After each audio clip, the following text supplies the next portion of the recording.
you there that can move kegs around all day long. And Right, I'm like, right. Fuck. I said, what are the hours? I don't have to work weekends, right? I'll be you're down a there. horse, dude. Yeah. So I go down there and they're like, you're hired, bro. And they're all, Tony Maggie, he's the owner of Lagunitas. He goes, Jason, Tony Maggie. Tony Maggie. He goes, okay. Let me tell you, Jason, here at Lagunitas, as far as drug testing goes, I'll test any drug you got.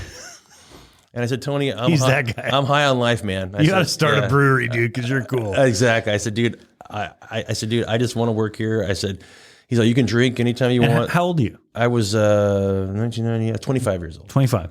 Oh, so, perfect. Yeah. 48 years old now. Strong. For those at home. Strong, strapping stallion of a man. Yeah. Sturdy. Statury. Yes, indeed. All 6'4" you. Exactly. So, 6'4"? 6'4". Okay. Yeah. About 260 right now. So. 6'4", 6'5". I wouldn't say 6'5". I'm shrinking. I'm probably more south, getting to 6'3" now. Gravity's, the hunch has come in. So I get to Lagunitas and my first day they go, well, you want a beer? It's like 7 a.m. And I'm like, well, yeah, but like, is this a test? I know cameras are rolling. The clock's tick. Is this a test? They're all leaning in. It's like Men in Black. They have, they have all their beers are on tap on this rolling nitro cart. It's just like rolling what? Well, this is the small Lagunitas now. This is a garage Lagunitas. Exactly. This is like small warehouse Lagunitas. This was like this is just a little factory, little baby log, tiny. Yeah. This is 9 pound 6 ounce Lagunitas. This is Lagafetus. So and they go, you want a beer? And I'm like, I mean, well, I won't. No, I don't. I mean, I listen because they're all, have a beer whenever you want. I said, listen, either we're gonna drink. Was somebody all fucked up? Just let me get have to as it. much beer as you want, but don't end up like Roy over there. Let me get to it. So I go, either we're gonna drink or we're gonna work. I said, I can't do both. I said, I want to do it, but I said I can't. I don't want to fuck up on my first day. So everything, dude. Back then they'd bottle 6 bottles at a time. Just no kidding. Up, down, yep. Up, down, Wow. and then they bottle 4 22s at a time. Just with a pedal, drop your plunger down, fill the beer, put your nitrous in it. And you're doing the motion, the arm motion, so it's all manual. Pedal and arm. And then, so it's Jason powered. It's not a robot. Exactly. Doing it. It's Manny powered. Yeah, exactly. Okay. So, and you bottle each bottle by hand. Capper, label, glue, roll. No kidding. Doing all by hand. Lagunitas. And so, but dude, like I said, Jason, we need you to go fill 12 kegs of the brown ale. Okay. And when their 15-gallon kegs are full, they're not light. And, there's no machines to move this stuff. We're just put those 15 pallets on 15 kegs on a pallet, wrap them up and everything. So I got smart. I noticed that a lot of the guys were drinking, and there's this one gal who would always be driving the forklift. And they're all, that's Sally or whatever. She doesn't drink during the day. So I'm like, keep an eye on. So when Sally would take vacation or be off, I would be like, I was the only one not drinking. So I'll drive the forklift. So I started driving the forklift most of the day. Wait a minute, but you're the big guy. You're supposed to be the lifting guy. I was the sober guy. So that sobriety trumps sturdiness. So I did a lot of forklift, which was cool and everything. But it was a cool job. And I remember I was working in the bottling department because there's just, there's the brewery part and the bottling part. Do you remember what product they were running back then? Their big thing was Lagunitas IPA. That was the big thing. Yeah, I mean, that really... Pale ale, IPA, they had a brown ale. They do specials in the 22s. Oh, they had the brown... They did brown ale. They did a Pilsner, real nice Pilsner. Okay. They only had like 4 or 5 of their beers, and then they do specials every now and then. Because now it's all, I think Brown Sugar just came out, but the special beers were only available in 22s. Right. And every week you got to take a case home. Oh. So, needless to say, a 25-year-old guy living in an apartment, I had walls and walls of beer. People come over, I'm like, take a case of beer, it's okay. I just always take my beer home every week. Right. Because I could barter for everything else I needed. Yeah, I need, body work, or I needed a massage, or I needed... PG&E guy comes... Absolutely. Cable guy comes over. That's it. And at Jason's house, that's the place to go if you need a beer. So, one day, I don't remember anybody's name, but the guy goes, Jason, you should stick around and learn the bottling line. We like you, you're a smart guy, and they had this little tiny, they got Mendocino Brewing, Red Tail, Eye of the Hawk. They didn't touch you, did they? No, not that I can remember, but I was the sober one. Okay. So they got some of their equipment. They would, Lagunitas would just piecemeal other breweries that were going out of business, their equipment together. We got, Carmel Brewing was we bought all their kegs. We had to sand off all their names, and we just stenciled Lagunitas on the keg. We didn't have one matching keg. It was very primitive, very, just right out of the garage. Startup. Dude. Yeah, right out of the garage into their first building. Wow. And stick around and learn the bottling line, I'm just like, you know what? And then I was working at a bakery, and I got a call from, actually from Hal's. And he goes, hey, dude, we need a guy down here. And I'm like, oh, okay. And I'm making the same, probably $8-9 an hour. Right. Life was so much easier back then. And he goes, I said, oh, okay, dude. Because Lagunitas is up the street from the bakery. He goes, dude, we're going to go to 410s. Oh, nice. And I'm like, I'll be there. Because they're all, Jason, move these 15 kegs again. And I'm just all, right. Can I come down right now? So needless to say, I left Lagunitas. I went back to the bakery. Like I said, I had Friday, Saturday, Sunday off. I worked 6 a.m. to 4:30 p.m. That's an easy choice. It's money, dude. Yeah.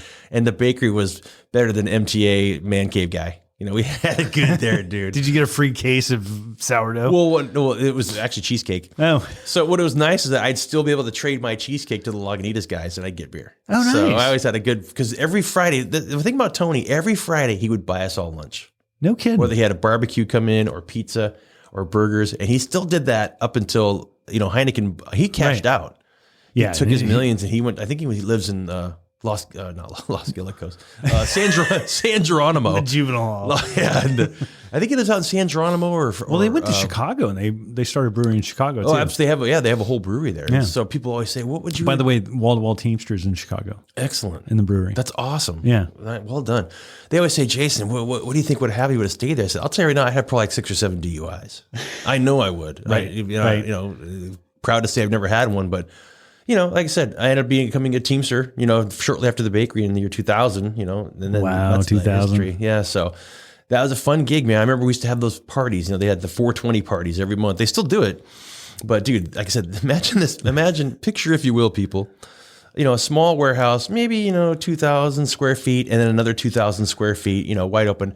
When they had these parties, alcohol beverage control says the beer is not to leave the building. Okay. So, you have back then, it's like, 100, 200 people would come. They had a house band and they had the beers flowing. It was great parties. It was usually it was the third Thursday of the month. They have it, whatever they could have it, the closest to the 20th of the month. So that's what started the whole beer garden thing. That's it. So everything they do now, whether it's the tasting room and that's all an extension. Absolutely. They kept it. They did that. They still do the lunches. That's extension of Tony's not there anymore. Original thing. Okay. Absolutely. So they kept a lot of that original vibe, which is cool. But what we used to have to do when we had these it's party night. I think it was around the third Thursday of the month. They always try to keep it close to the 20th of the month for 420, and it would be 820. They didn't care. So what we used to have to do, dude, is we'd have to go outside all the exits of the building. We'd shove pallets of empty bottles up against those doors. No kidding. So it was total Oakland art fire. Dude, the ghost ship fire. They wanted one entrance and one exit, but it was a roll-up door entrance and exit. It wasn't like a door. It was a huge exit and entrance. But we had to jam every single exit in that building with. What was that movie with where the school principal was chaining all the doors to keep the kids in? Was that Lean on Me? Maybe? I'm just when you said school principal or John Q. That was a Denzel movie. Did you ever see The Principal with Belushi's brother? Oh, yeah. That's a money movie. Okay, so anyway. El Principal on the motorcycle. Anyway, yeah, those parties were great, but I remember a guy, it was forklift guy, Jason, go block all the exits. I'm like, okay, not knowing anything about fire code or anything like that, but we had one way in and one way out. But like I said, it was a roll-up door. But I look back at that, I go, fuck, that probably wasn't a good thing to do. So that's my Lagunitas. That's what's funny about COVID, too, is in hindsight, like I was talking to somebody about masks. And I go, I'm probably, if I go to the ball game 2 years from now, 3 years from now, or movie theater, I'm probably going to mask up. I'll probably have a mask in my pocket. I mean, why not? Yeah, sure. I mean, you'd look like a fucking, can you imagine go back 2 years ago, go back to the fall of 2019. You're wearing a mask. People get you freak. I know. What are you? Ew, what's wrong Pervert with you? freak. Yeah, germaphobe. It's funny because going to the All-Star game in July, they said, no masks. And I'm thinking I should probably wear a mask at that. There's going to be 60,000 people at a baseball game. I'm going to be butt to nut with strangers I don't know. Yeah. No, that's my point. If I'm butt to nut with people, I'm probably going to mask up. Yeah. I mean, I'm kind of going back and forth with it. I'll see. Well, again, of course, I'll be drinking. So, I mean, wearing a mask might be a pain in the balls, and I don't just drink one beer, Right. I don't see, see how, what? Feeling. We'll have to talk to you when you get back. You will be masking part of that.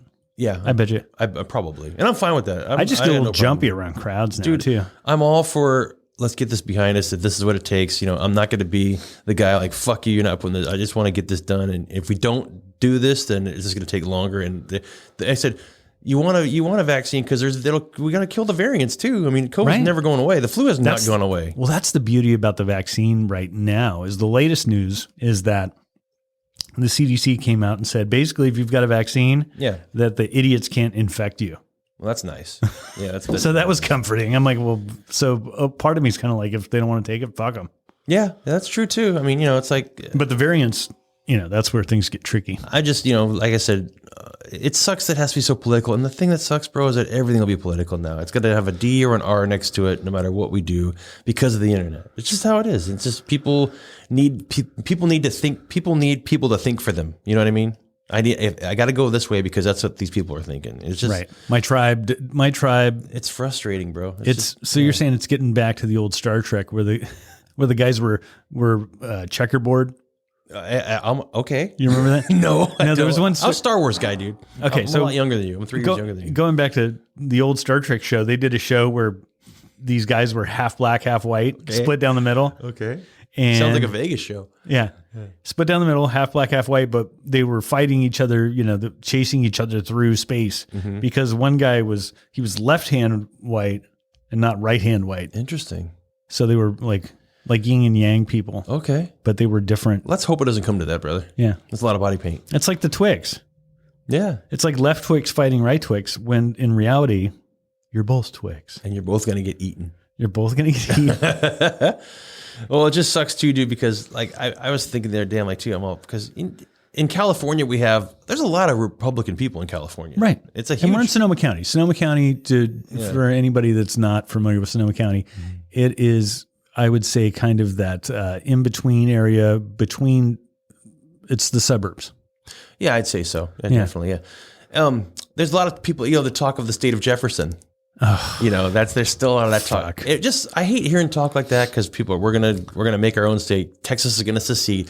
It's like, it scares me because the thought of people tribing up like that will mean the fall of government. Right. Eventually, you know what I mean? Dude, we need government. I'm sorry to say it. I mean, guys that don't want government, we need government. People take that shit for granted, bro. Dude, it's. I think maybe not in our lifetime, but I just see eventually tribes forming. We're gonna de-evolve, and they'll take care of themselves, and you take care of yourselves, and it's just like. Not in our lifetime, of course. Well, not me, man. I'm down with my Republican brethren. Of course, absolutely. No, I think so. We started out with the internet. We started out with like this age of information, and like this wonderful knowledge that we can spread to each other. Absolutely. And then the syphilis of misinformation came. Yes. And now we're giving each other syphilis. Absolutely. I mean, like a motherfucker. Yeah. Indeed. But I think that it's gonna tack back at some point. I hope so, dude.